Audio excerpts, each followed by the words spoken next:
পরে করব। আয়ান 16 বছরের এক সাধারণ কিশোর। পড়াশোনা ভালো, বন্ধুদের মাঝে জনপ্রিয়, কিন্তু একটা জিনিস সে সবসময় এড়িয়ে চলতো, নামাজ। মা পাই বলতেন, বাবা নামাজ পড়ছো? রায়ান মোবাইল থেকে চোখ না সরিয়ে বলতো, মা পরে পড়ব।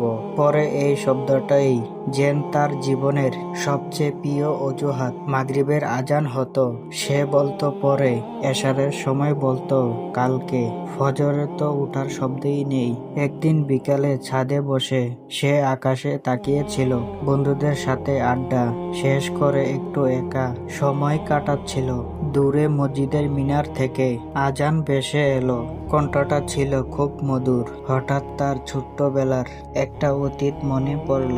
সে তখন ছোট্ট, বাবা হাত ধরে মসজিদে নিয়ে যেতেন, নামাজ শেষে মিষ্টি কিনে দিতেন। কিন্তু এখন বাবা ব্যস্ত, সে বড় হয়েছে, আর নামাজ যেন জীবনের বাইরে চলে গেছে।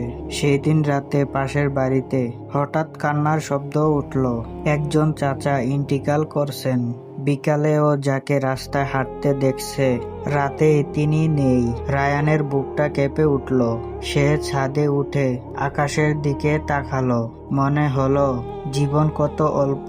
তার মনে একটা প্রশ্ন জাগলো, আমি যদি আজ মারা যাই, আমি কি প্রস্তুত?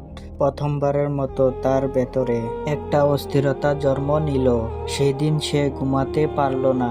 এটাই ছিল তার পরিবর্তনের শুরু। আয়ান কি সত্যি ওই বদলে যাবে, নাকি আবারও বলবে পরে করব? জানতে হলে অপেক্ষা করো পরবর্তী পর্বের জন্য। ভালো থেকো, নিজের খেয়াল রাখো, 5 ওয়াক্ত নামাজ পড়ার চেষ্টা করো। আসসালামু আলাইকুম।